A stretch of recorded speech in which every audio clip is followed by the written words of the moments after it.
Good afternoon and welcome to our panel. Buenas tardes a todos, bienvenidos a este panel. Como ustedes pueden dirimir del título, durante los próximos hora y media vamos a ver qué está pasando en la Argentina en materia de libertad o la falta de ella en este mundo de habla hispana, porque también incluimos a España, con lo cual tenemos a América Latina y España.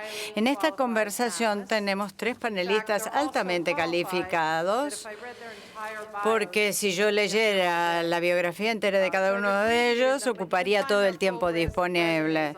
Así que los invito a ver los resúmenes que están online. Aquí tengo a Lorenzo Bernaldo de Quirós.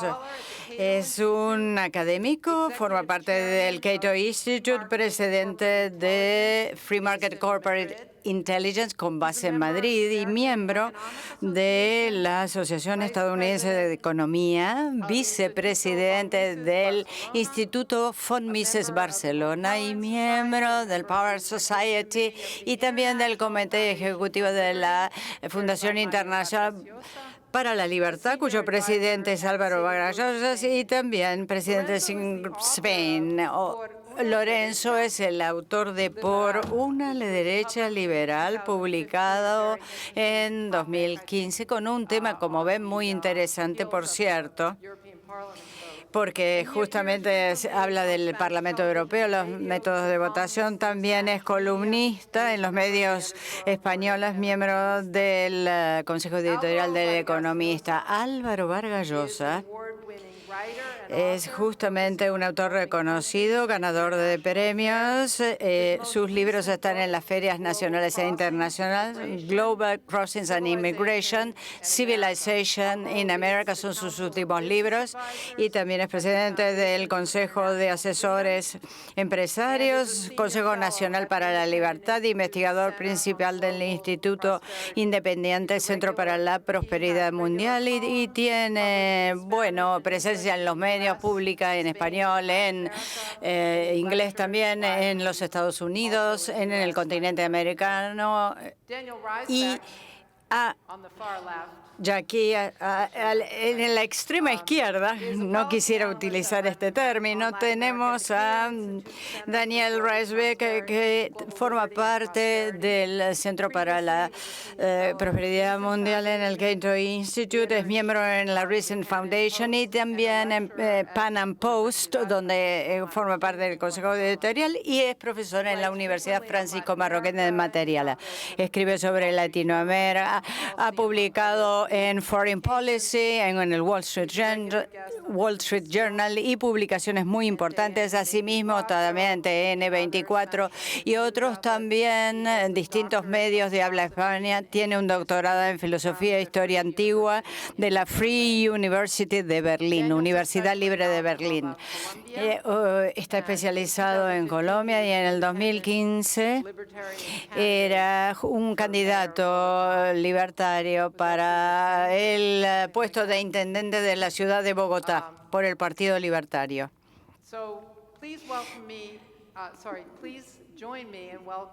Por favor, junto conmigo, démosle la bienvenida a los miembros de este panel.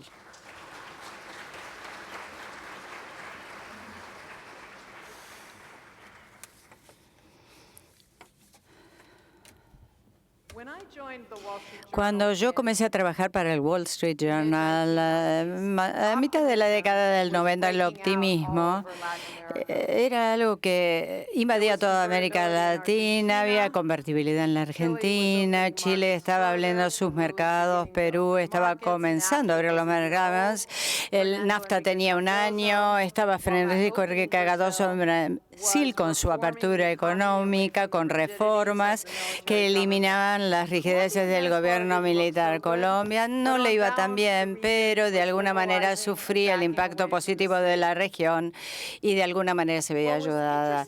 Lo que fue interesante de esas reformas y los gobiernos que la implementaron es que quizás tenían una idea liberal. No eran liberales clásicos, pero veían la realidad durante la última década.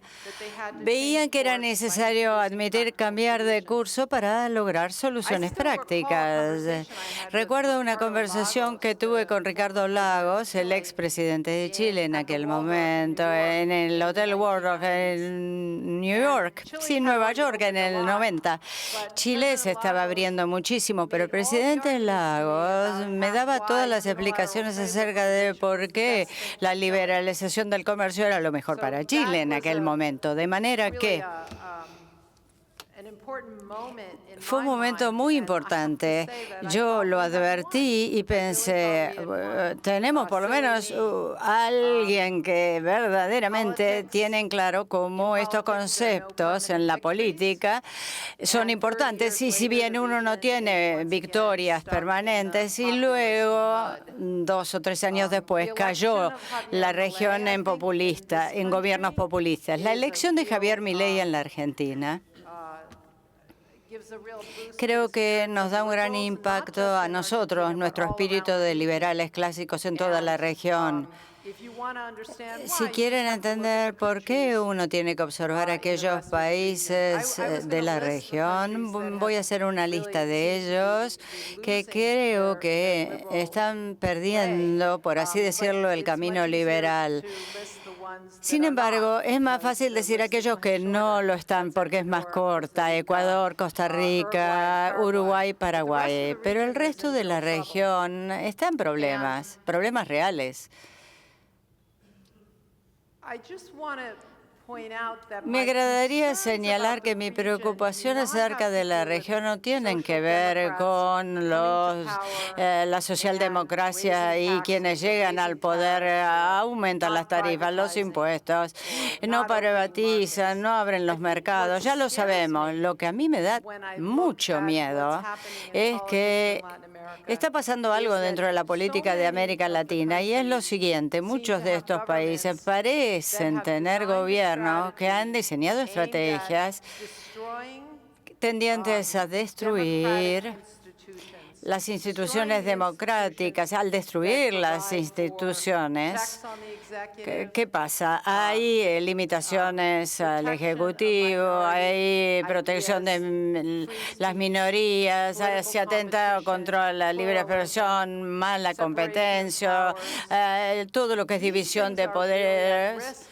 Se encuentra todo ello en alto riesgo en muchos países de la región, y la historia nos muestra que si perdemos estos valores, lleva generaciones recuperarlos, con lo cual no estoy diciendo que todos los países están al mismo nivel de riesgo, pero observo Venezuela, Nicaragua, y he pasado muchas nochebuenas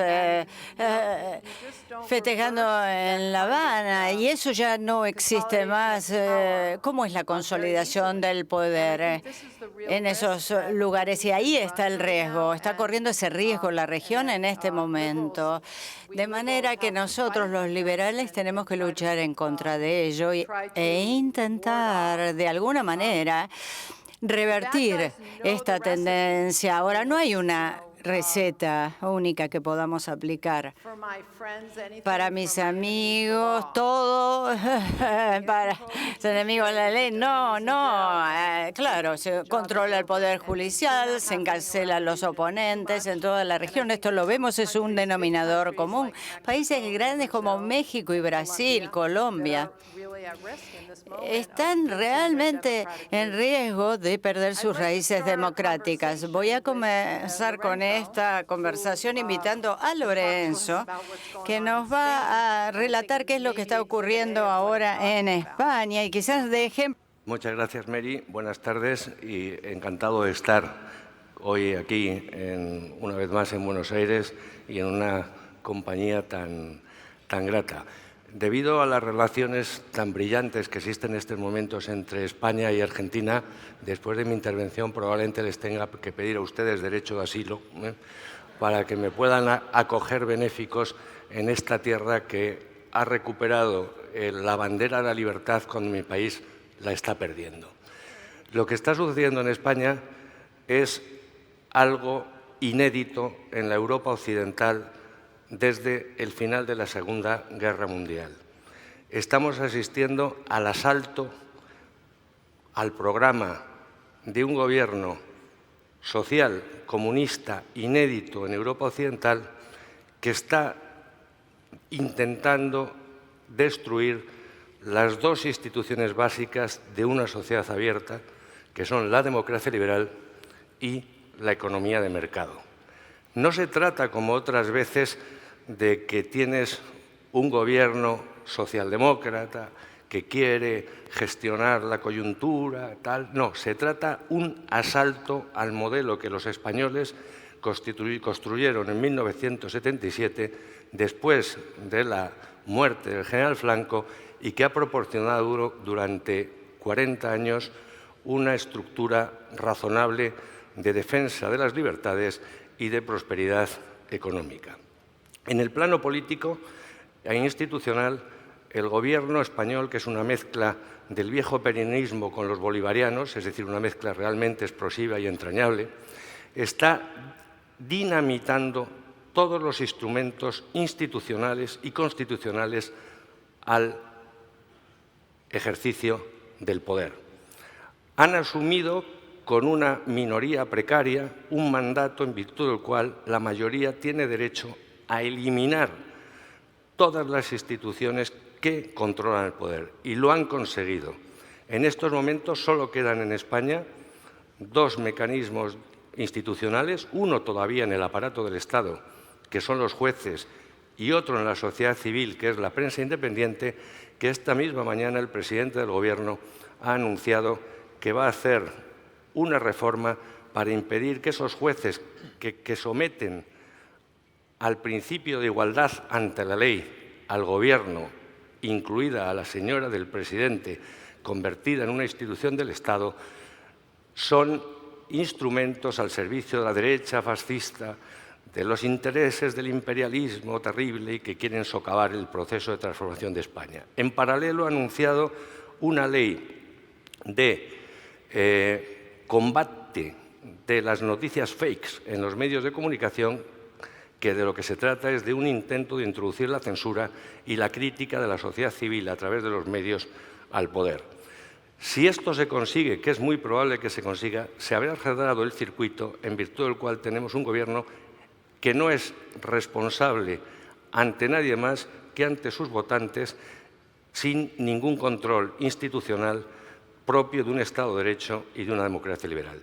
En paralelo, se ha producido en España y se está produciendo un fenómeno inédito de estatización, de colectivización de la actividad económica.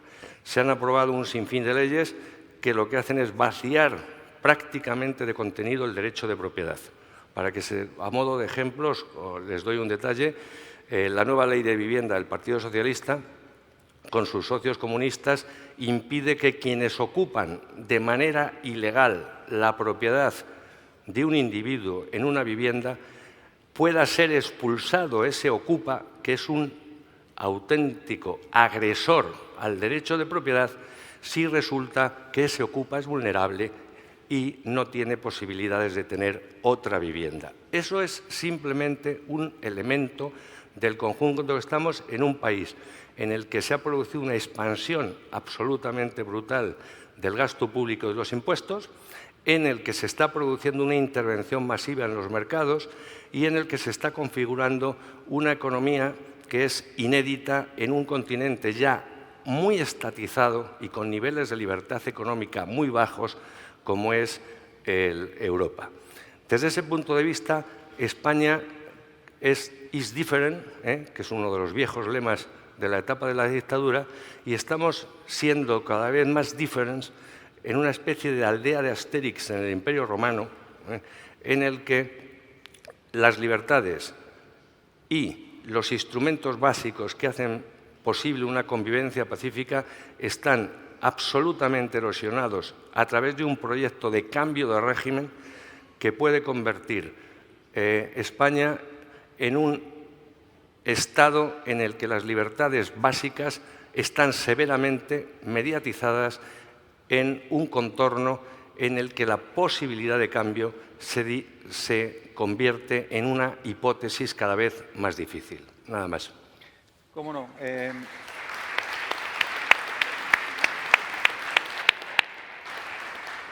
Hemos quedado en ir saltando del inglés al español según las circunstancias, así que en este caso voy a responder en español, pero en fin, no se sorprendan si hacemos este juego porque ese fue el arreglo al que llegamos antes. Antes que nada, muchas gracias al Cato Institute, muchas gracias a Libertad y Progreso, y una especial consideración con los y las traductoras simultáneas. Siempre soy muy sensible y muy respetuoso de ese trabajo, así que voy a hacer lo posible para que...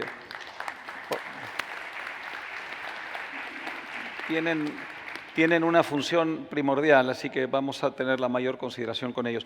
Voy a recoger una idea de Lorenzo y luego trasladarla a América Latina y hacer un puente. Yo paso la mitad de mi tiempo en Europa, de modo que sigo esto bastante de cerca. Creo que hay en Europa, bueno, hay muchos problemas, pero hay dos fundamentales.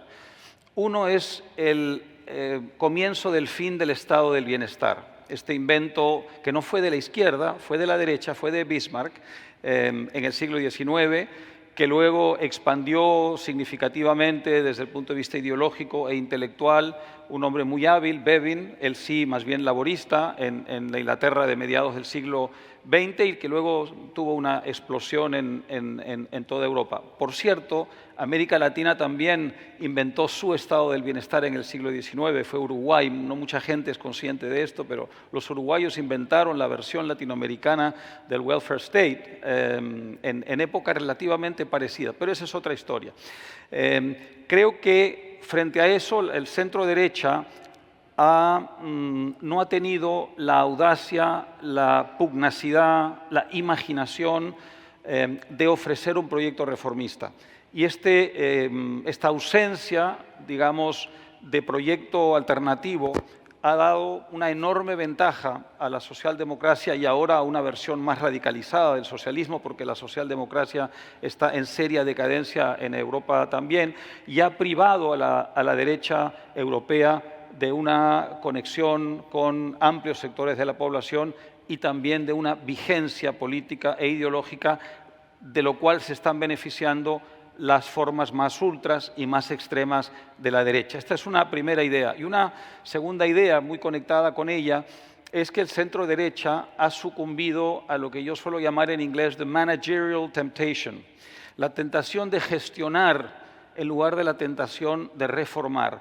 Si ustedes ven lo que han sido los últimos gobiernos de centro derecha en Europa, gran parte de ellos han sido de una enorme grisura, de una enorme mediocridad, de una falta de horizonte y de idealismo. Y creo que eso ha colocado al centro derecha europeo en una gran desventaja, abriendo las puertas a formas más radicalizadas y más extremas.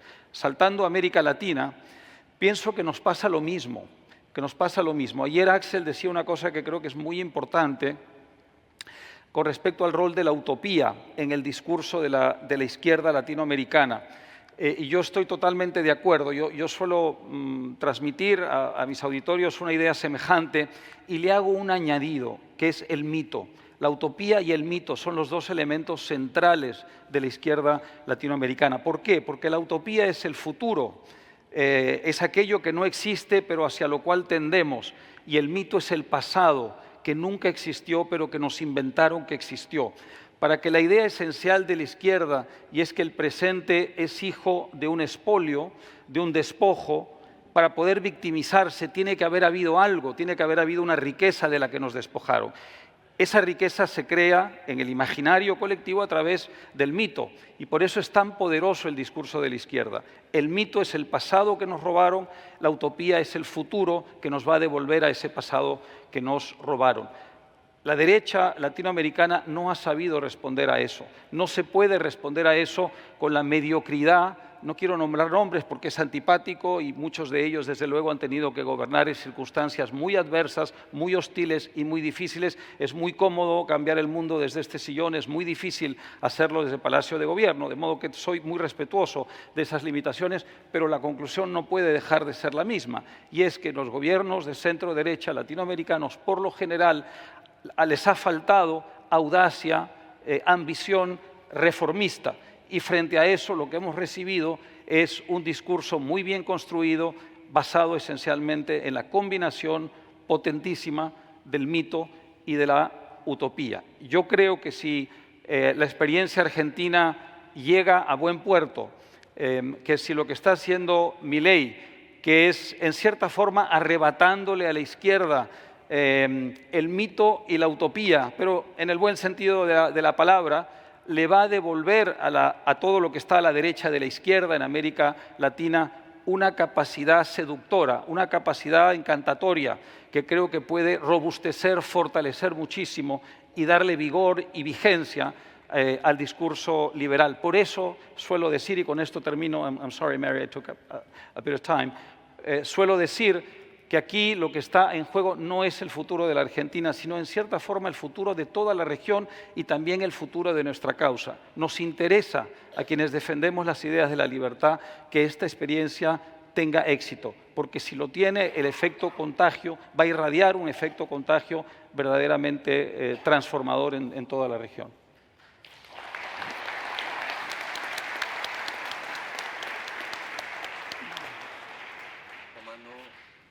¿Me escuchan? Sí. Tomando un poco el hilo de Álvaro en cuanto a la incapacidad de la derecha cuando gobierna de tomar decisiones que realmente impulsan a los países en la región, quisiera referirme específicamente al caso de Colombia, porque lo que está sucediendo ahora es realmente grave. Hay una crisis, y se los puedo decir más adelante, pero el punto principal es que el señor Gustavo Petro no llega al poder en un vacío. En mi opinión, Gustavo Petro es una consecuencia de los últimos 30 años, lo que yo llamo el modelo del estancamiento que se ha hecho en Colombia durante varios gobiernos sucesivos de lo que se puede considerar centro-derecha. Y es un modelo de estancamiento porque el crecimiento económico ha sido supremamente bajo, sí ha crecido, pero no lo suficiente para sacar a millones de personas de la pobreza. Los impuestos son excesivamente altos, estamos por encima del promedio de la OCDE. Es una economía completamente sobreregulada. De hecho, pese a la idea de que Colombia es un país neoliberal, que hubo una gran apertura en los 90, sobre todo gracias a las barreras no arancelarias, hay estudios que demuestran que el país es menos abierto hoy de lo que era en los 90. Hay una moneda completamente depreciada. Alrededor de 1990 el dólar estaba a 600 pesos alrededor, ahora está alrededor de los 4.000, el año pasado llegó a estar alrededor de los 5.000, entonces claramente es algo paulatino, tal vez no tan grave como lo que ha pasado con el peso argentino, pero claramente la población está perdiendo su capacidad de compra todos los años. Y yo pienso que eso conduce a una insatisfacción con el modelo y que surja alguien como Gustavo Petro. Y estaban todas las señales del peligro que había. Para los que no lo siguieron, Petro empezó su carrera en el M-19, que fue esta guerrilla asesina que entre muchos actos terroristas se tomó el Palacio de Justicia en noviembre de 1985, conduciendo a la muerte eventual de 111 personas. Después vino la amnistía del M-19, con la cual Petro llega al Congreso en Colombia.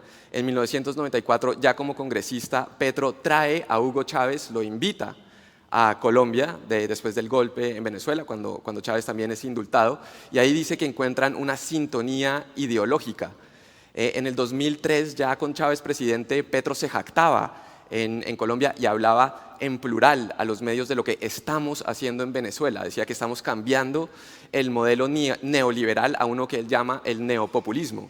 Y bueno, todos sabemos lo que pasó con este modelo. Ya alrededor del 2010, cuando empieza a haber escasez en Venezuela por causa de las expropiaciones y los controles de precio que implementa Chávez, Petro se empieza a distanciar.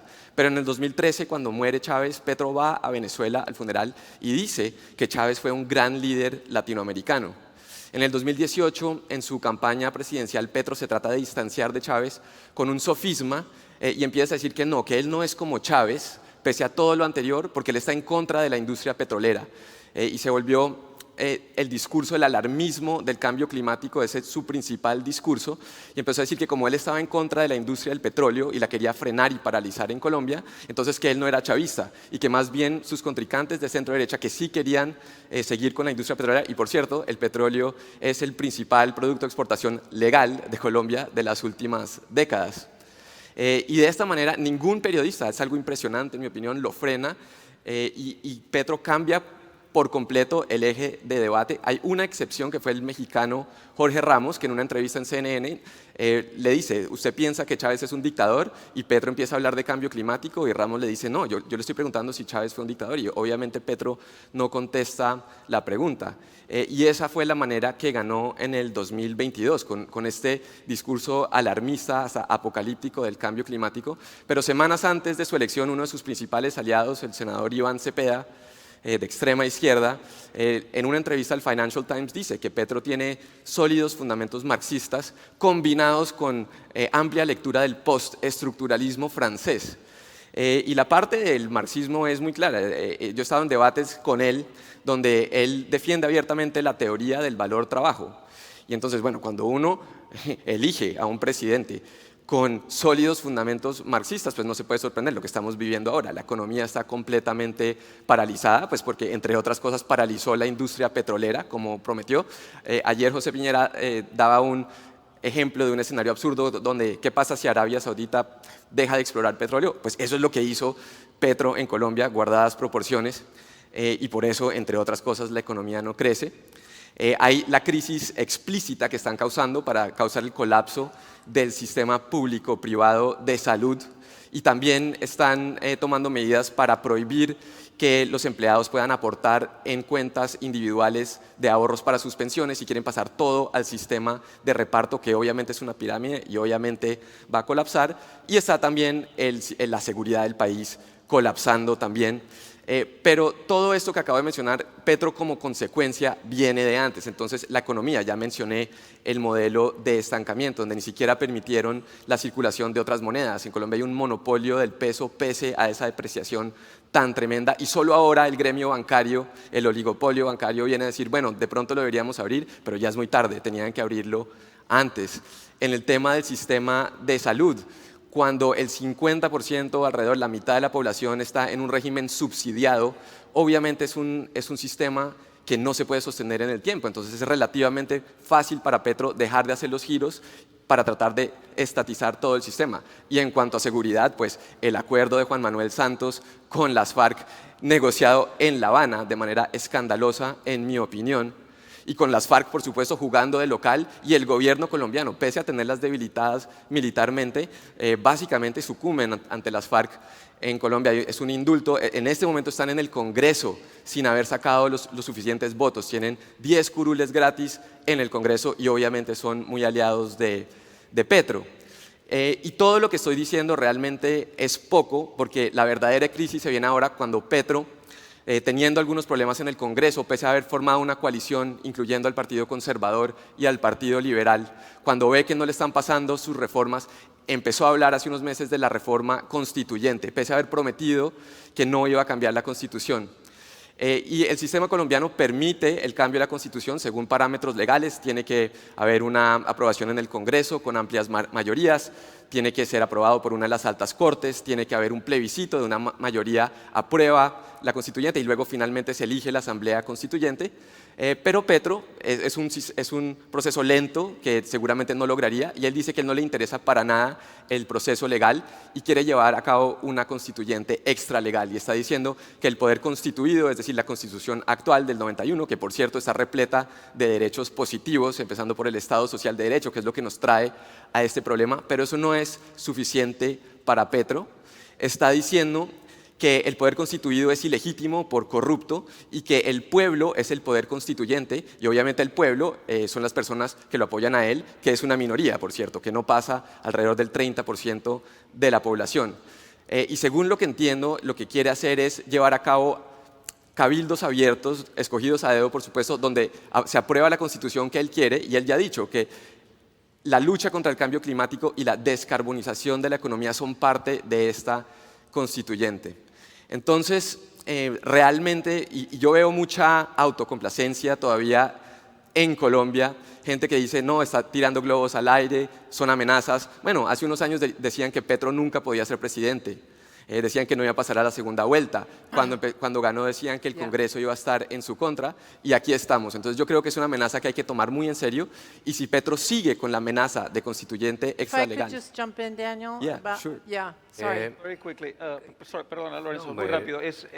Creo que lo que está diciendo no solamente lo respaldo, sino que verdaderamente debería horrorizarnos a todos. Colombia es un país muy importante, pero lo que iba es, hay una lección aquí muy importante, muy significativa, y es que nada es irreversible, ni siquiera el éxito en política.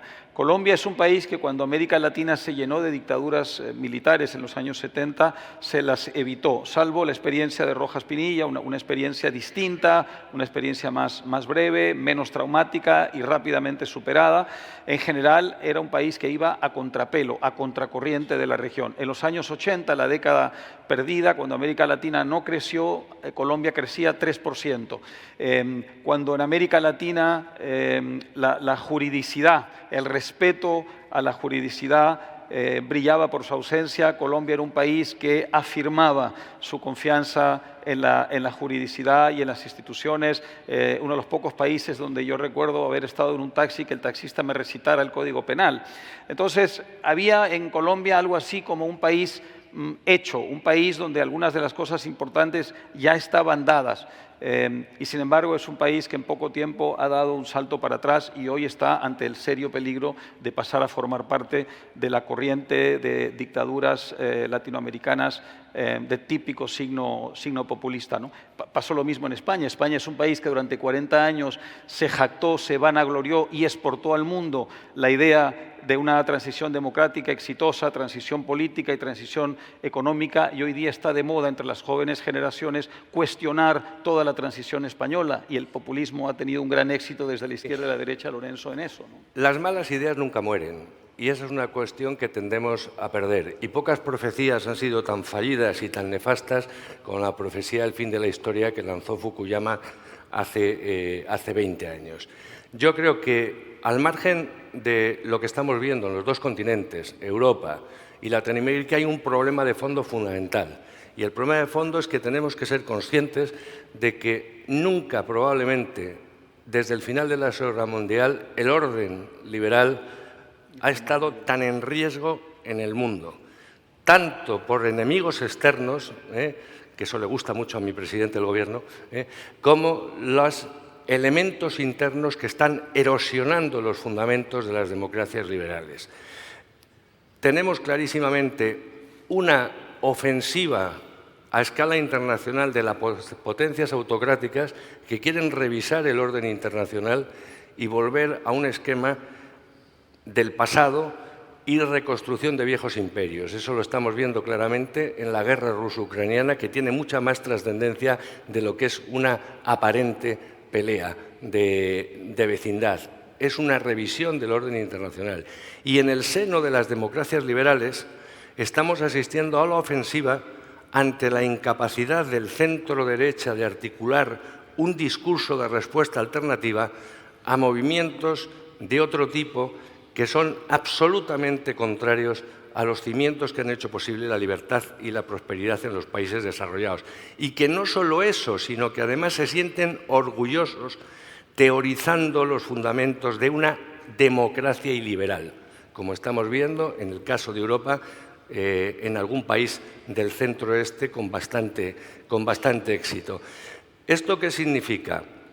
Que tenemos un escenario que es muy parecido al del periodo de entreguerras, en los años 20 del siglo pasado, en el que obviamente la gente no se pone camisas azules, negras y no nos llevan, entre comillas, al gulag, pero en el que la incapacidad de las democracias desarrolladas y de los centros derechas de levantar la bandera libertad, habiéndose contaminado y aceptado en lo sustancial parte del mensaje, entre comillas, woke, y habiendo convertido también en las gestores de un modelo que está acabado, que es el modelo socialdemócrata, no solo por razones de eficiencia, bu, bu, bu, ba, ba, ba, tiqui, tiqui, esas cosas que decimos, sino porque en los países desarrollados es demográficamente inviable, es increíble cómo la vieja y derecha tradicional es el último representante de un modelo fracasado que nunca ha defendido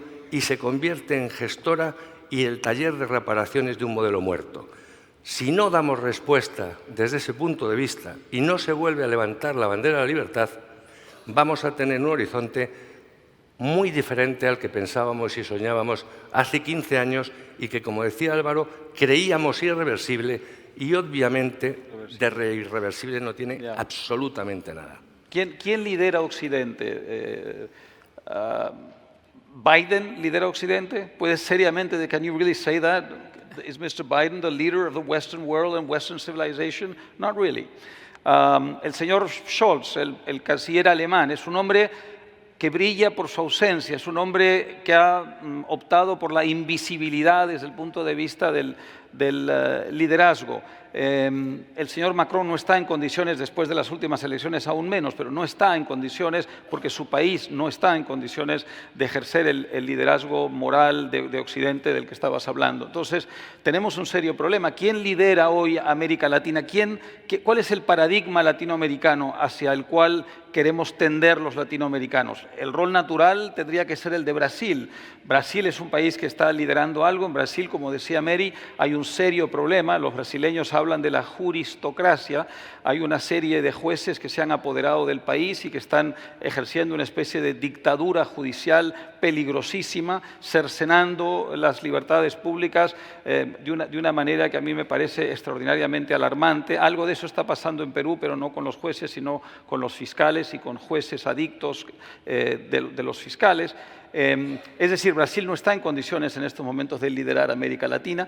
México está en condiciones de liderar América Latina. México, la esperanza que tenemos es que la presidenta electa traicione a su mentor. Esa es la gran esperanza que tenemos en México. No podemos esperar de México, por tanto, un liderazgo del hemisferio occidental. Así que estoy básicamente de acuerdo contigo, Lorenzo. Tenemos un serio problema de ausencia de a lack of leadership. I think I would like to just return to Quiero volver question of the courts. a esta cuestión de los tribunales, el Poder Judicial, porque parece algo tan central. ¿Qué sucede cuando un país pasa de tener una democracia donde el péndulo va de un extremo al otro? Y bueno, eso sucede y no nos gusta cuando va hacia la izquierda, pero después puede volver. Ahora, en el caso de los países donde esto ya no sucede, porque colapsaron las instituciones, porque los tribunales, las cortes, porque no hay separación de poderes. Ortega tiene todos los tribunales en Nicaragua y ha sucedido en otros lugares. ¿Cómo puede un país? Tenemos el caso de Chile. En Chile, como ayer explicó José Piñera, hubo tantos avances, tanta ganancia para la población, tenían algo que perder, por eso empezaron a luchar para defender lo que tenían. Pero en muchos otros países de la región parecería que se puede llegar a un demagogo, puede llegar al poder, tomar el poder y destruir la democracia.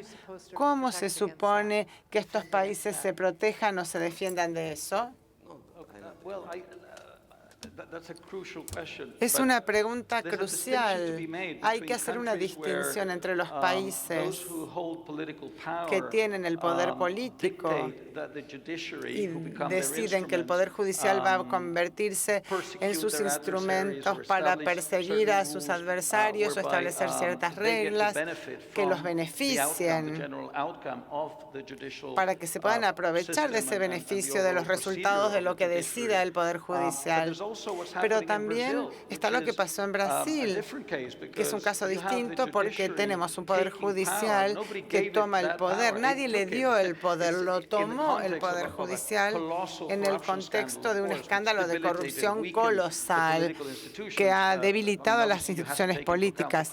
Hay que tener en cuenta también el contexto, pero esencialmente ellos olieron ese vacío y ahora lo llenaron y son tan poderosos que nadie puede ponerle ningún límite. A Alexandre de Moraes, que se ha convertido en el dictador de Brasil, él es una figura muy peligrosa que se ha convertido no en la protección contra el comunismo, que es lo que debe ser el Poder Judicial en una región del mundo donde tenemos tanto populismo político, sino que él se ha convertido en parte del populismo. ¿Pero qué podría haber hecho Brasil para evitar eso? Bueno, esto surgió del escándalo del Lava Jato.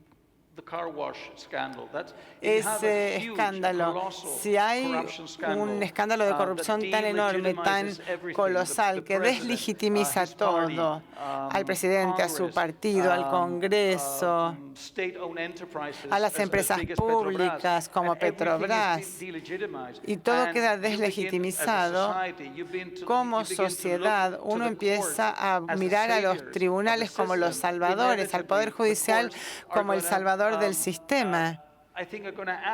Y entonces los tribunales actuaron de manera desproporcionada en ese contexto y no se puede volver atrás porque ahora ese escándalo se dejó atrás y sin embargo el Poder Judicial sigue operando así. ¿Quién le va a poner entonces ahora los límites? Es muy difícil. Primero porque Lula no está interesado en ponerle límite, porque ellos están trabajando contra la centroderecha y la derecha y por eso es que a Lula no le interesa ponerle límite.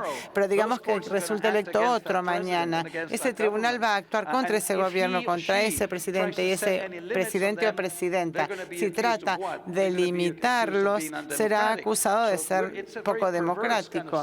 Se trata de un sistema muy perverso que ha surgido en Brasil, el país líder de América Latina. Bueno, pasemos a México porque ese es un tema importante. Tenemos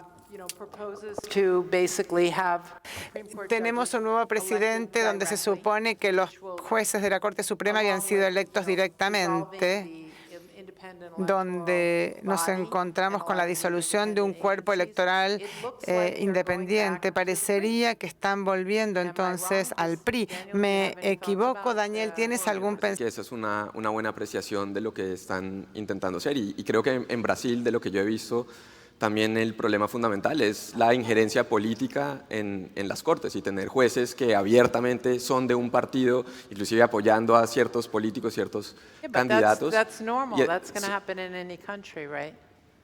Pues en ciertos países, por ejemplo en Colombia, cuando Álvaro hablaba de la era de la institucionalidad, la justicia se consideraba completamente independiente, pero eso era a mediados del siglo XX.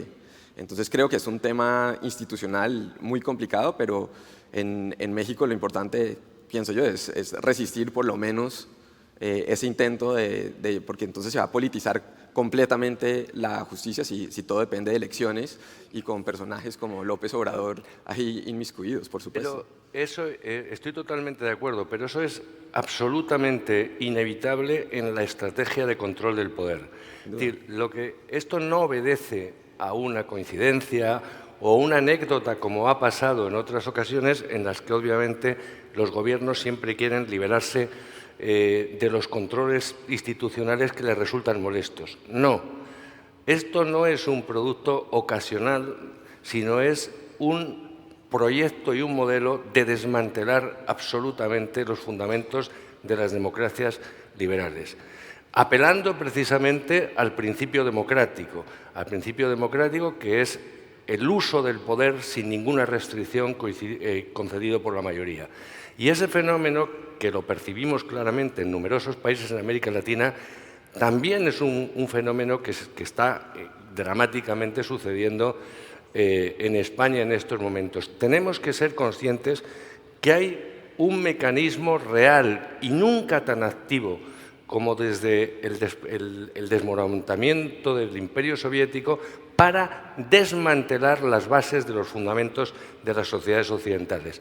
Y si no somos conscientes de ese desafío, nos vamos a llevar muchísimos problemas, porque es una ofensiva global, continua y con una enorme consistencia. Si yo pudiera agregar una cosa acerca de lo que mencionó Álvaro antes, porque me sorprendió que dijiste que hay una falta de liderazgo en la región, pero yo sí veo un muy claro liderazgo recientemente por parte de Argentina y el estilo de gobierno, y creo que hay una esperanza no solamente en ese país que hemos notado ayer y hoy, sino también a nivel regional, y es algo excepcional porque me parece que cuando gana Javier Milei no solamente es el hecho de ganarle al peronismo, al kirchnerismo tan nefasto que ha sido, sino también derrotar a una centro derecha que cuando gobernó no logró hacer las reformas que tenía que hacer. Algo muy similar, pienso yo, a Guillermo Lasso en Ecuador, ciertamente Iván Duque en Colombia, que son presidentes que se hacen elegir o candidatos que se hacen elegir con promesas de libertad, de liberar el mercado, y cuando gobiernan no lo hacen, gobiernan como la centroizquierda, y siempre están pendientes de lo que van a decir los progresistas, los medios, y yo lo que veo en Argentina es todo lo contrario. Veo un gobierno que se eligió con una línea y más allá de ciertas diferencias técnicas que uno pueda tener, está gobernando con esa línea, y creo que eso es algo, una muestra de liderazgo y algo que da mucha esperanza para toda la región. El caso de Argentina es absolutamente emblemático y esperemos que salga bien. Y yo creo que no es un fenómeno, en efecto, solo, ni mucho menos latinoamericano. Se está convirtiendo en un fenómeno y un discurso de altavoz a los defensores de la libertad a escala global. Y eso quedó perfectamente sintetizado en el discurso del presidente Milei, en esa especie de Vaticano de todo el progresismo cutre que es la conferencia de Davos, en las que en medio de un capitalismo contaminado y empresarios además de esos gloriosos capitanes de la industria que sonríen extraordinariamente y con un entusiasmo mágico a aquellos a los que les colgarían del árbol más alto, Milei dio una auténtica lección de coherencia y un aldabonazo moral a algo mucho más importante, que es a la propia conciencia moral del capitalismo y de la sociedad libre. Y hay que agradecerle ese gesto en lo que decía el Vaticano de lo más siniestro, desagradable y cutre del capitalismo internacional. Mary, two quick things. One, the question about Mexico.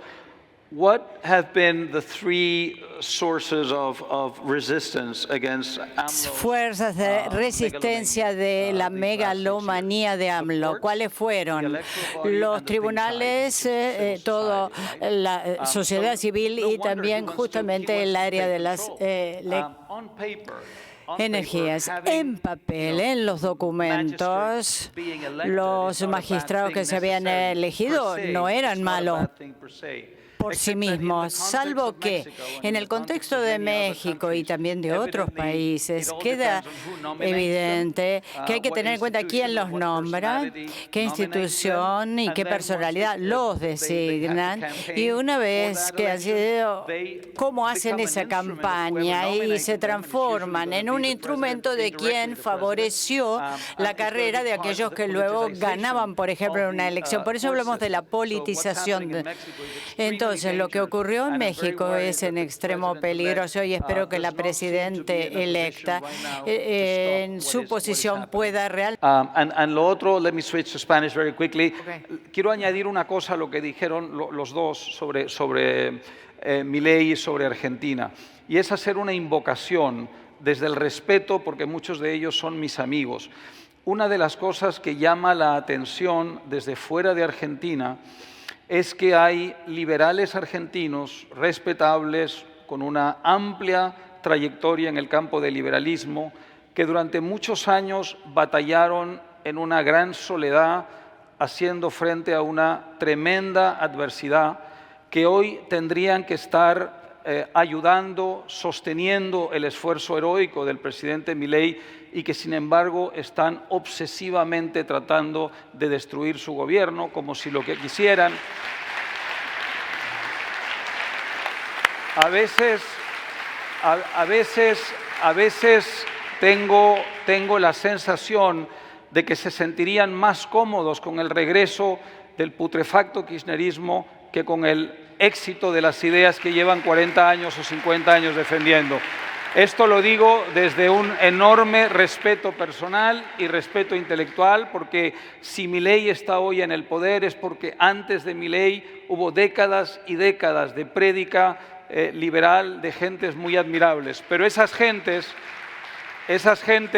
le deben a su causa un poco más de lealtad con el esfuerzo enorme que está haciendo este presidente frente a enemigos poderosísimos para llevar a buen puerto sus ideas. Ojalá que nos hagan caso.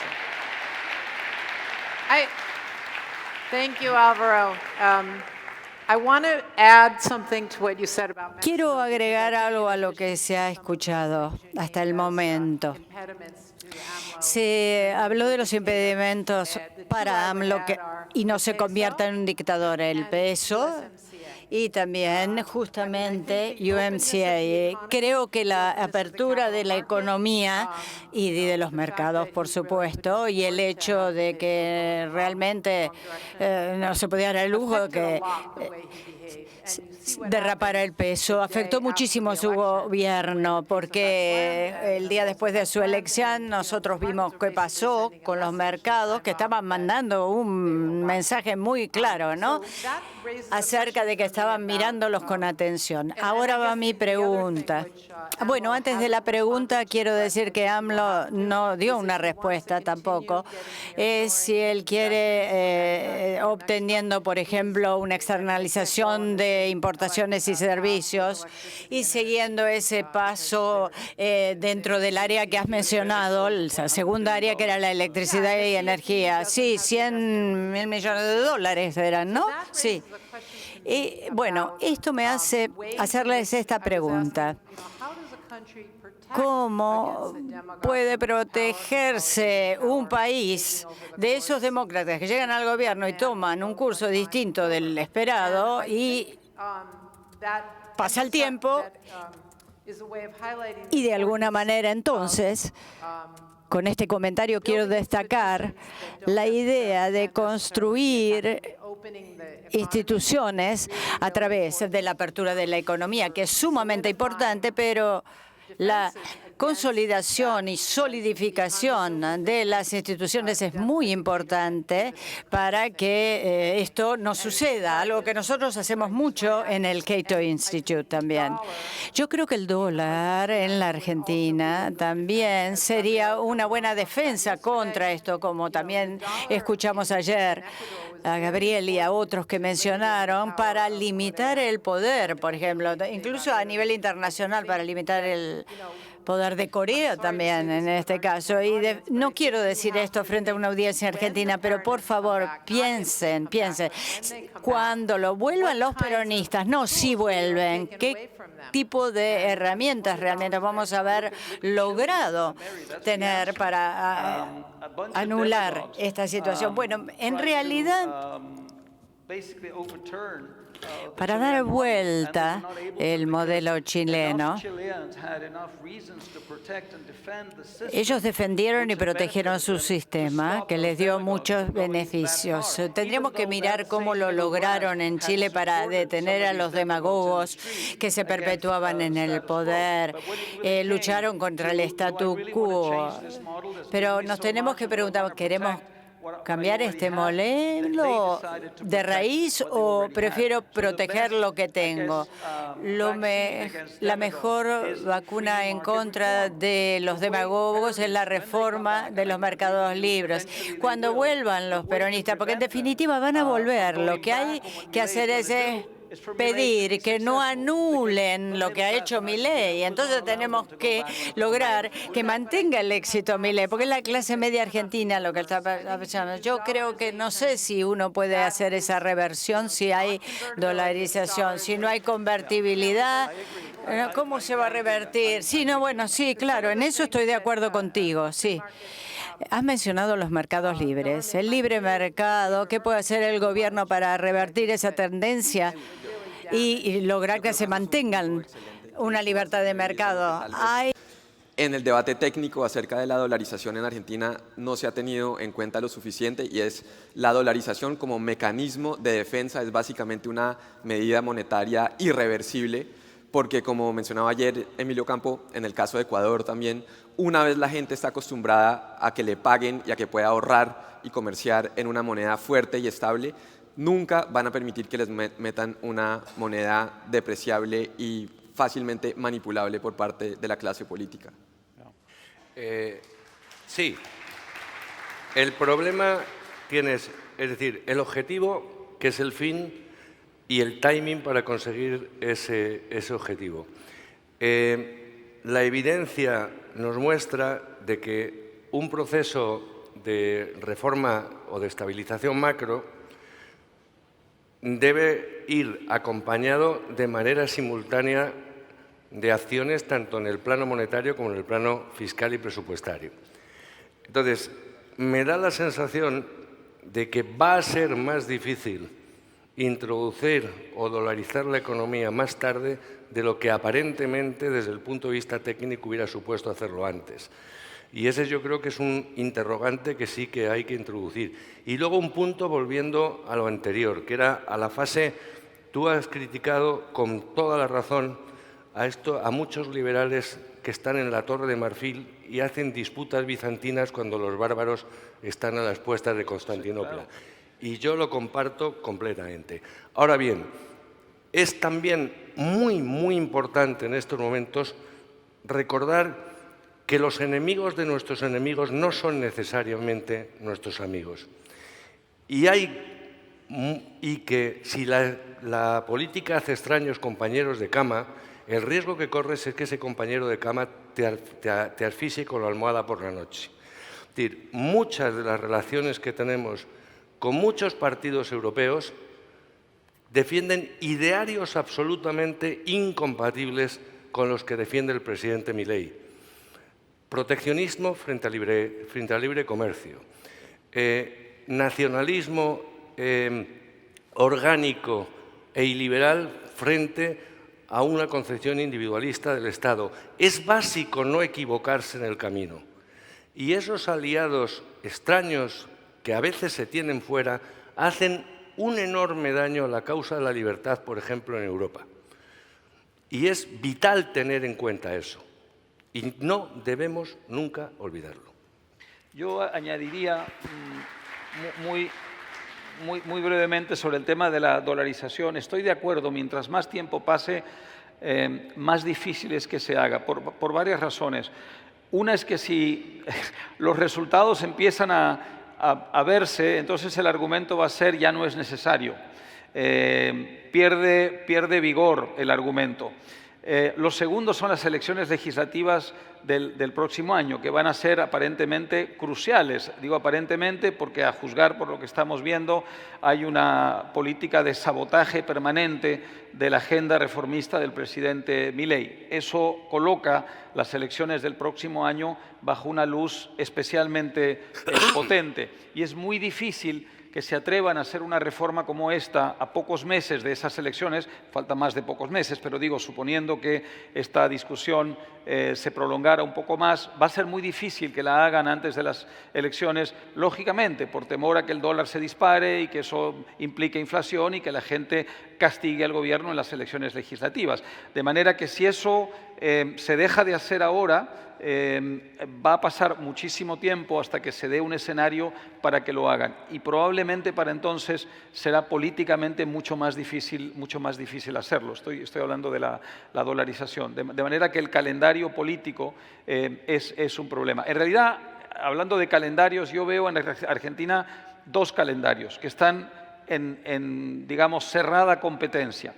Uno es el calendario de los resultados de las reformas, y otro es el calendario de la impaciencia popular. De cuál de esos dos calendarios avance más rápido dependerá el futuro de la Argentina. Si el calendario de la impaciencia popular, que por ahora va lento, felizmente, y hay que rogar que así sea, continúa como va, los resultados llegarán antes y entonces la gente tendrá suficientes razones para seguir dándole crédito al presidente. Si en cambio el calendario de la impaciencia popular se acelera más de la cuenta, evidentemente esas reformas se podrían ver comprometidas porque el gobierno se debilitaría y lo que da al presidente en estos momentos su enorme autoridad moral no solo es la victoria de ayer, sino también el soporte popular que en un contexto de inmenso sacrificio social todavía tiene. De manera que por eso creo que es tan importante que todos, liberales y no liberales, que no quieran el regreso de aquello que arruinó a la Argentina en los últimos 100 años, remen en la misma dirección, ¿no? Okay, En los, can I- ay, perdón. Sorry, go ahead, Lorenzo, finish. No, en los años 70, finales de los 70, menos los 80, Margaret Thatcher acuñó una frase para definir su política económica, que se llamaba, con un nombre entrañable, que era TINA, ¿no? No hay alternativa. No hay alternativa a la política económica de Milei, salvo Argentina no logre salir nunca del marasmo en el que la introdujeron los gobiernos anteriores a lo largo de las últimas décadas. Y luego yo creo que hay un factor que no tenemos siempre muy en cuenta los economistas, y es el efecto también sobre las expectativas. Es decir, un programa de estabilización macroeconómica acompañado de reformas estructurales que puede resultar o parecer que tiene un coste muy alto desde el punto de vista económico y social en el corto plazo, si es creíble y consistente cuando partes de un escenario muy deteriorado, tiene un impacto positivo sobre la actividad económica mucho antes de lo que anticipamos con el manual. Y yo creo que eso, de alguna manera, que es lo que decía o comentaba el ministro Caputo el otro día, probablemente esté pasando. El tema fundamental es que si las expectativas no se ven reforzadas por los hechos y sobre todo por paquetes de reformas, vas a tener problemas. Okay, I think maybe we'll try to take a few questions. We really have an avalanche of questions here, but I think this one is for you, Lorenzo. ¿Cómo se posiciona el liberalismo frente al Vox o partidos similares?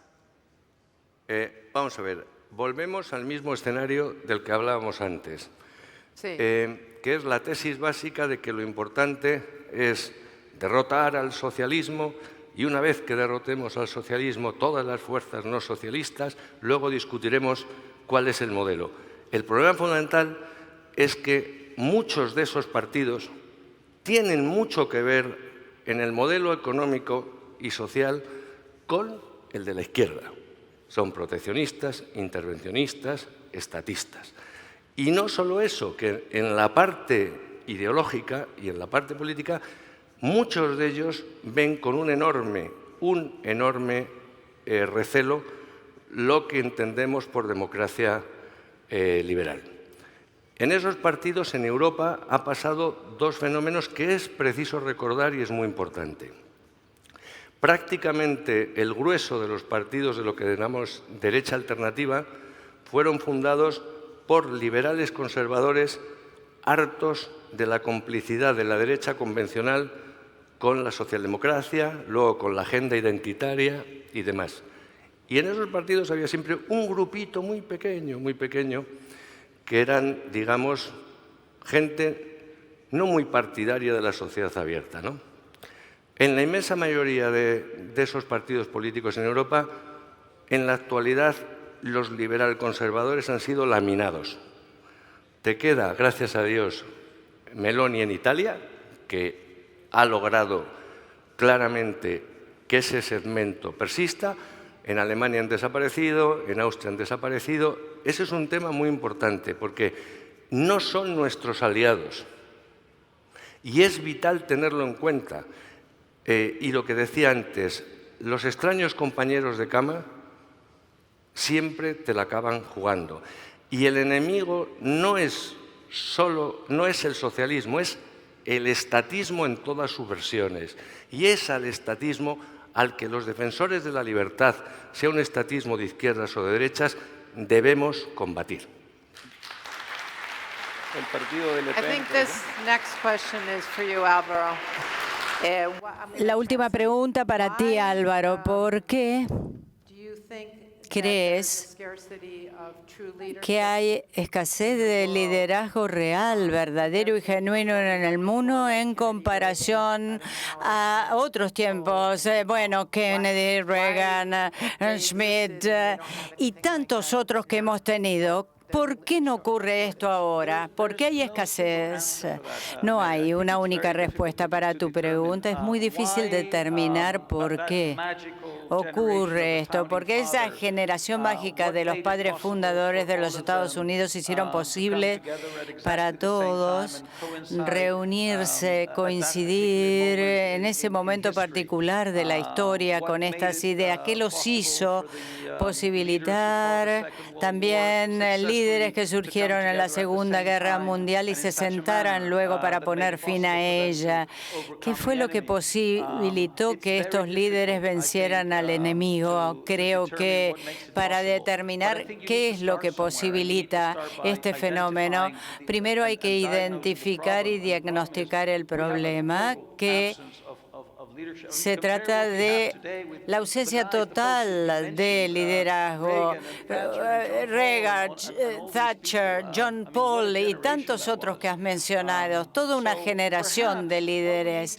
Quizás lo que tengamos que hacer es dejar de mirar a ese pequeño grupo de países y ver un poco más allá de ellos, buscar líderes en otros lugares. Has mencionado a Milei, si tiene éxito Milei.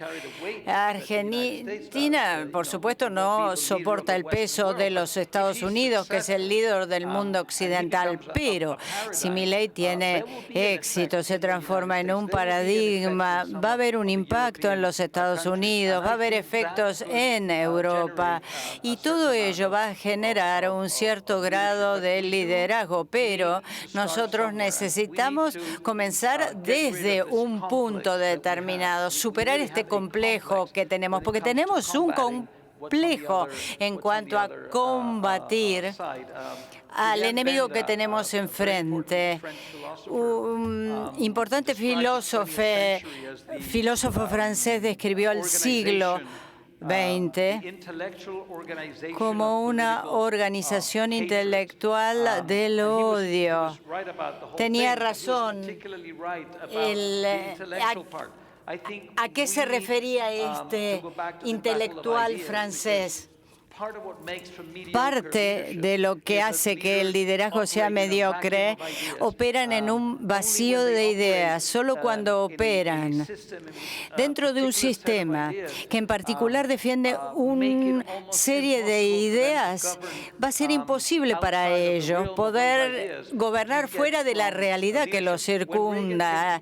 Cuando Reagan asumió el poder, cuando Thatcher ejercía el poder en el Reino Unido, ya habían estado gobernando durante un tiempo, habían generado un proceso de maduración de gobierno con la sociedad y había think tanks, grandes centros de estudio, de capacitación intelectual, y entonces el liderazgo tenía que ver con que se implementaban las ideas circunstantes. ¿Crees que parte de lo que está ocurriendo ahora se debe a la enorme influencia que justamente ejercieron ellos? Década del 70, fin de la década del 70, llega Reagan, había un montón de problemas. Miren, ahora Milei lo eligen en un momento parecido. México, que está también acá, volvieron a reelegir a AMLO, por así decir. Entonces, fueron a seguir apoyando ideas que eran el socialismo. ¿Qué pasó? ¿No los afectó? Yo siempre me pregunto, ¿no? Después de esos liderazgos hubo muchos casos de socialismo. Bueno, sí, son puntos de inflexión en las crisis. Los grandes líderes provienen de estas grandes crisis y hay muchos ejemplos de ello. Argentina justo es un caso. No podría nunca haber ganado Milei 10 años antes. Solo pudo ganar ahora, en este contexto actual. Y Thatcher llegó al poder porque la gente sentía que todos los gobernantes anteriores habían habían fracasado y había fracasado el partido incluso conservador. Y ella hizo un partido conservador totalmente distinto. Entonces, grandes personas. Un político español fallecido, liberal, que era muy divertido y tenía mucho ingenio, decía que los países solo se hacen liberales modernamente por desesperación, ¿no? Claro. Entroncando con lo que hablábamos de las crisis, ¿no? Es decir, la hipótesis de que una crisis te abre una ventana de oportunidad para hacer transformaciones. Ahora bien, la abre para los dos.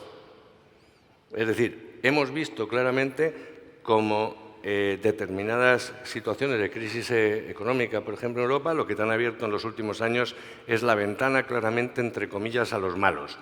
Entonces, las crisis necesariamente no nos benefician si no tienes la infraestructura básica de opinión, de clima y de discurso capaz de liderar ese momento. Y esa es una de las consecuencias básicas del éxito, me imagino, del presidente Milei en Argentina. Sin embargo, eso no ha pasado en otros países del continente, en el que hemos visto en el que las oportunidades, las situaciones de crisis, las han aprovechado los adversarios de la libertad para obtener el poder, ¿no? Depende, porque, bueno, sí, Claro. es verdad, es decir, la pueden aprovechar ambos bandos, pero estoy pensando en las reformas mal llamadas neoliberales de los años 90. ¿Por qué fueron posibles? Es decir, ¿por qué fue posible abrir el comercio, privatizar empresas, desregular algunos mercados? Por cierto, esas reformas, y tengo un libro largo explicando esto en detalle, en muchos casos estuvieron mal hechas, en otros casos se hicieron a medias, en algunos casos bajo dictadura, en otros con alto grado de corrupción, pero se hicieron reformas, se hicieron unas reformas liberalizadoras. ¿Por qué fue posible que en un subcontinente donde pocos años antes esas ideas eran aborrecidas por la inmensa mayoría, esas ideas eran el anticristo? ¿Por qué fue posible que en los años 90 una serie de gobiernos latinoamericanos las llevaran a la práctica, aunque en algunos casos no lo hicieran bien del todo? Yo creo que porque se había llegado a eso, a la desesperación. Veníamos de varias décadas de fracasos. Habíamos pasado por la década del desarrollismo fracasado, habíamos pasado por la década de digamos, la década perdida, la década del crecimiento cero. Habíamos pasado también por unas crisis monetarias significativas que habían tenido efectos y habíamos pasado por el desgaste de una clase dirigente que había estado asociada con esas 3 décadas de fracaso. Entonces se abrió la oportunidad. En algunos países se abrió más que en otros, aquellos donde la crisis era más profunda. En el Perú, por ejemplo, solamente el fracaso monumental, cataclísmico, bíblico del primer gobierno del presidente Alan García explica la posibilidad de que se hicieran unas reformas liberales mucho más traumáticas de lo que se hicieron en otros países. Igual que el presidente Menem pudo hacer unas reformas porque la herencia que recibió era la hiperinflación, que es el escenario más traumático que puede heredar un gobierno, ¿no? Sí, pero eso, por ejemplo, que estoy completamente de acuerdo, si lo ponemos en relación con lo que, entre comillas, el grueso de lo que pasó en los países desarrollados, tuvimos una época, entre comillas, dorada, de avance en las ideas de la libertad y de políticas ortodoxas desde la crisis del modelo keynesiano con la estanflación de mediados de los 70, y cuando se puso el motor otra vez a funcionar, el proceso se terminó. Es decir, el cansancio con las reformas y la falta de impulso reformista en muchos de los países desarrollados hay que tenerlo en cuenta, porque es la resistencia terrible del statu quo una vez superada la situación de agonía. Hay que ver la forma de renovar la imaginación. Y eso es lo que nos pasó después de la primera oleada, entre comillas, que si la simbolizamos en el dueto Reagan-Thatcher. Acabada esa etapa, empezamos a perder, por exceso de confianza y por lo que apuntabas antes de creer que el proceso era irreversible, a no avanzar, y no avanzar en las reformas es siempre retroceder. Lo que pasa es que la izquierda piensa exactamente igual y ellos dicen que nunca ven una crisis que no van a aprovechar. Claro. Entonces hay que tener cuidado con esa tesis. Can I want to change the conversation here. We have just a few Ya la minutes left. conversación nos quedan muy pocos minutos y creo que estas preguntas son para ti, Daniel. Has leído mucho sobre la dolarización en la Argentina y hay dos preguntas acerca de la dolarización.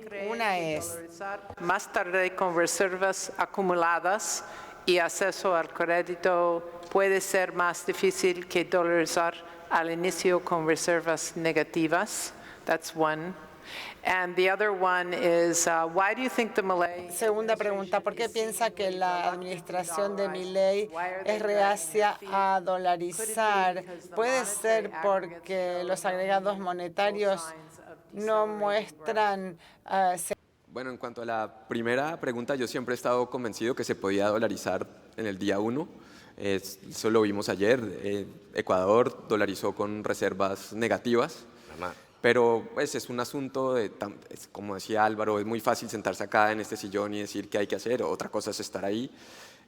O sea que para la primera pregunta esa es mi respuesta y para la segunda realmente no sé, porque me parece, en mi opinión, viéndolo desde afuera, esa era la propuesta más fuerte de la campaña, dolarizar y cerrar el Banco Central.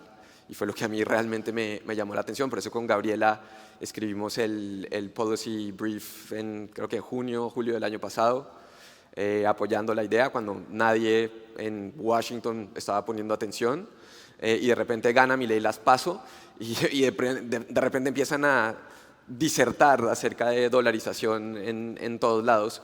Y realmente, pues, como también decían ayer, la ventaja de Keito es que realmente es el único instituto que yo conozco que ha estudiado con mucho detalle el tema de dolarización. Y como solamente se ha hecho en estos 3 países relativamente pequeños, pues es un tema nicho y no mucha gente ha mirado los detalles de Panamá, Ecuador, El Salvador.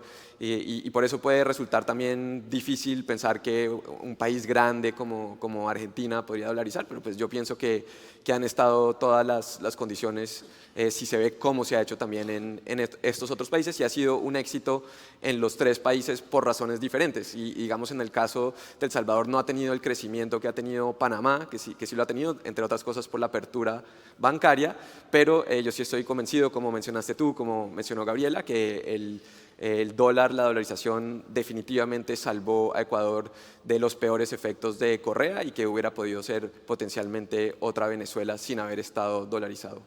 Yeah, I would just, sorry, can I just add to that, Quisiera agregar, creo que hay una confusión acá, pensar que las reservas suben porque el capital está entrando en el país. No está entrando capital en el país y no va a haber entrada de capital mientras siga el cepo. Hay mucha incertidumbre. Entonces siguen emitiendo pesos, usando pesos para comprar dólares, para pagar sus deudas. Entonces, la idea de que en las circunstancias actuales se están generando reservas.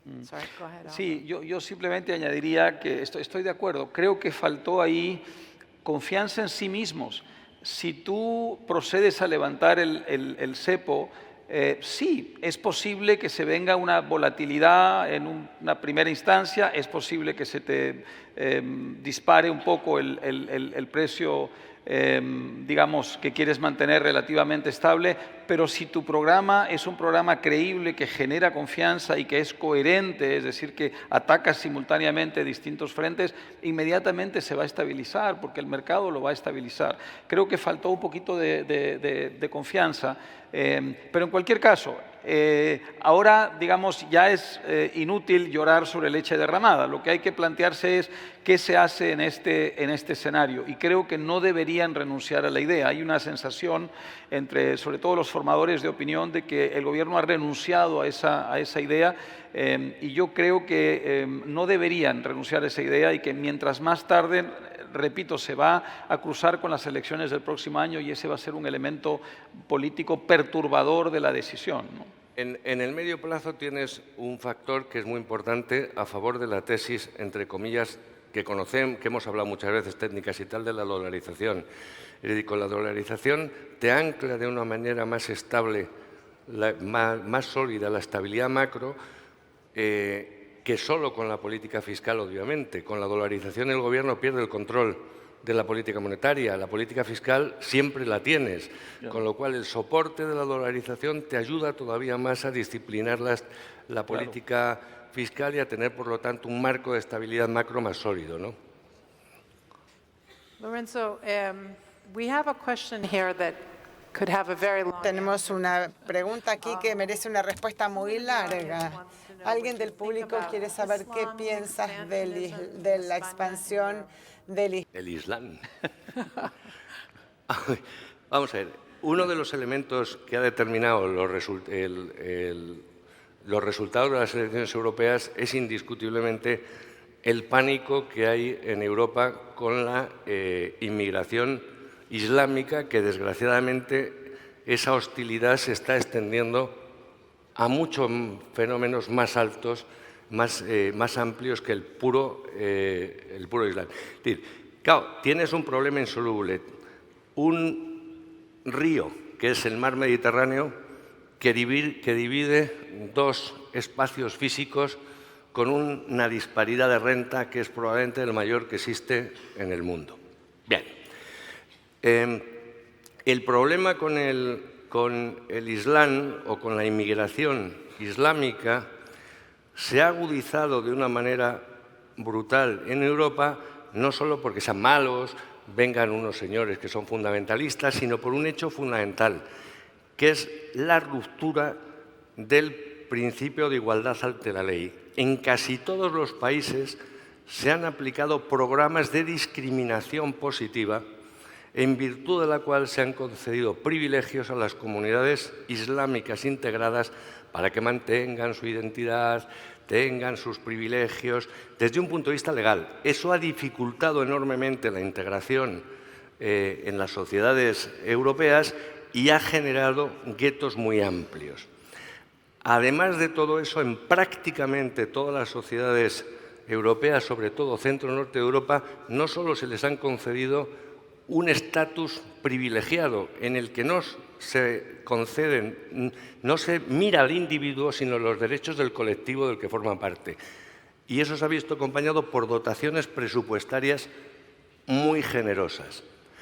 ¿Y qué va a pasar? Pues tienes una retracción, una oposición cada vez más fuerte a la inmigración islámica, la sensación de que no es integrable y pone en serio peligro la estabilidad social y política de los países receptores y además en muchos casos te está generando una fractura social muy significativa, uno de cuyos primeros ejemplos, que tú lo conoces muy bien y quizá el más emblemático en Europa, es Francia.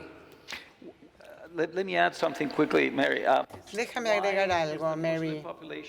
Porque la población musulmana está tanto más integrada en la sociedad estadounidense que en la sociedad europea, porque el sistema estadounidense es mucho más flexible, más abierto y por lo tanto más propenso a la integración. Y por eso es un modelo así. El Estado benefactor, el Estado de bienestar de Europa ha generado una sociedad muy rígida donde un grupo de personas puede crear este tipo de movimientos que uno no ve en la sociedad estadounidense, donde hay otros problemas, pero no ese problema. Por lo tanto, el sistema más abierto y flexible que tienen en los Estados Unidos en gran medida explica por qué las personas se han integrado en la sociedad, aunque vinieran de contextos religiosos muy distintos del estadounidense. Irónicas dentro del ejercicio de la utilización de la inmigración desde el punto de vista político por parte del populismo. Por ejemplo, que es, si me permitís el comentario, resulta entre cómico e irónico, ¿no? El gran campeón, uno de los grandes campeones europeos en contra de la inmigración, incluida, por supuesto, la islámica, y la que sea necesaria, es el presidente de Hungría. Nadie emigra a Hungría. Hungría es uno de los países europeos que más inmigración exporta. No tiene un problema de inmigración, tiene un problema de emigración, de gente que se va. Entonces, el uso político de la inmigración en una sociedad, además, vieja, rica, atemorizada y con sentido de incertidumbre, es terriblemente atractiva para ser explotada. Y obviamente, como estamos viendo en parte, con resultados muy evidentes. Estamos viendo, esto es un tema que me permite volver a América Latina, if I may, just for a second, Mary, la reacción xenófoba que empieza a haber en muchos países latinoamericanos contra la inmigración venezolana. Ya hay 8 millones de venezolanos que han emigrado de Venezuela, muchos se han ido a España, a Estados Unidos, pero América Latina también está llena de ellos. Hay varios países que tienen entre 1 millón y 2 millones. Perú es un país donde hay casi 2 millones, se van acercando, 1,5 millones de venezolanos, y ya empieza a haber una reacción en la base de la pirámide social, en la élite política y también ahora en la clase dirigente. Hay candidatos a la municipalidad, y eventualmente habrá candidatos a la presidencia que harán de esto una bandera. Y como dijo María Corina Machado esta mañana, en el vídeo que todos vimos, dijo una de las consecuencias que tendría que Maduro se robara la elección del 28 de julio sería una nueva estampida, una nueva oleada de emigrantes venezolanos. Si ya hay 8 millones que han salido y le sumas otros 8 millones, imagínense ustedes lo que eso va a significar para las sociedades latinoamericanas, no solo latinoamericanas, también España, pero latinoamericanas. Va a significar que países que tienen ahora entre 1 y 2 millones de inmigrantes podrían tener el día de mañana entre 2 y 4. Y eso va a crear una reacción xenófoba, nacionalista, que no tiene muchos precedentes en nuestra historia republicana. Es un tema a tener en cuenta. España es uno, España es uno de los países, por ejemplo, europeos, con menos rechazo generalizado a la inmigración latinoamericana y europea. Y en el caso de los, entre comillas, me permitís el uso, moros, es la vieja tradición de hostilidad, herencia de la Reconquista y tal, y es un margen muy pequeño. La inmensa mayoría de la inmigración en España es latinoamericana y europea, y del centro-este de Europa. Los marroquíes, que es un margen muy pequeño, no llega ni al 4% del total de la inmigración. Pero el discurso populista Álvaro, hace que parezcan si no más. estoy mal, en tu país, cuando ganó Pedro Castillo, ¿no estaba prometiendo que iba a expulsar a los venezolanos? Había un discurso, sí, bueno, decía los malos venezolanos, los delincuentes, pero había un discurso. Pero antes hubo un candidato a la alcaldía que decía que las mujeres venezolanas las veía con muy buena figura y muy bien alimentadas, que no era verdad que en Venezuela había pobreza porque habían inmigrado. Era una cosa completamente repugnante, ¿no? Esto va a ir creciendo. Yo temo mucho que esto va a ir creciendo. We just have a few minutes left. I wanted to raise the issue of free speech in all Solo nos queda 1 minuto en my country as well. en mi país y en toda la región. Se habla de libertad de expresión. Ha habido un esfuerzo totalitario por silenciar a las personas con las que no estamos de acuerdo. En algunos países fue peor que en otros. Cada uno de ustedes, con los pocos minutos que nos quedan, que son 3, pueden comentar dónde ven la libertad de expresión en países como España, Brasil, México, Colombia, Chile. ¿Será defendida la libertad de expresión o piensa que va a haber una especie de autocensura? Pues, a ver, lo que yo veo en mi país, en Colombia, es que sí ha habido un intento de censura, de imponer el discurso, nosotros decimos progre, políticamente correcto, pero creo que eso simplemente genera una reacción porque el lenguaje es algo tan natural y tan espontáneo que es prácticamente imposible imponerle a toda una población un tipo de lenguaje, ciertas cosas que no se pueden decir. Y realmente creo que comparado a Estados Unidos, sobre todo, ese tema en América Latina, de lo que yo he visto, no es tan grave en este momento, pero claro, sobre todo al nivel de élites y sobre todo gente que va a hacer sus estudios, sobre todo de posgrado, en Estados Unidos o tal vez en Europa, y regresa, y entonces regresan con, digamos, esa ideología y la intentan imponer, pero no creo que estén teniendo tanto éxito como sí, digamos, en Estados Unidos uno nota serios problemas. 1 minute each. En España, en concreto, la dictadura de la corrección política y la imposición de las religiones posmodernas es brutal, impulsada por el gobierno e impuesta por la ley. Indiscutiblemente. Y el resto de Europa, es decir, la Europa dominante hasta ahora, la que, entre comillas, si ponemos emblemáticamente el ejemplo de la Comisión Europea, ha abrazado con entusiasmo las religiones posmodernas. Eso es uno de los fenómenos, entre cosas, de fondo de la reacción que ha habido en estas elecciones. Es decir, Europa, el centro derecha europeo, ha comprado las religiones posmodernas.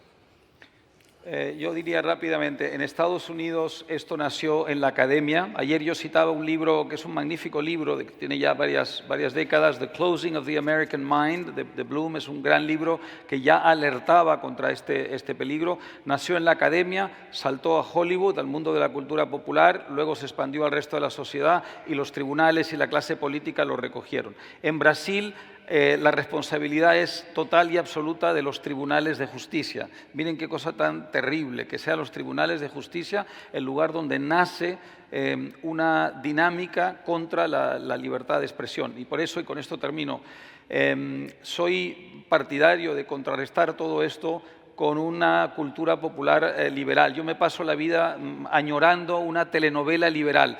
¿Por qué no tenemos una telenovela en la que en lugar de que haya dos personas peleando por una herencia, como si la riqueza fuera un juego de suma cero, o la herencia la tienes tú o la tengo yo, o una telenovela donde básicamente la única manera de tener ascenso o movilidad social es que la chica que trabaja de empleada doméstica en la casa se case con el señorito, el hijo del dueño de la casa?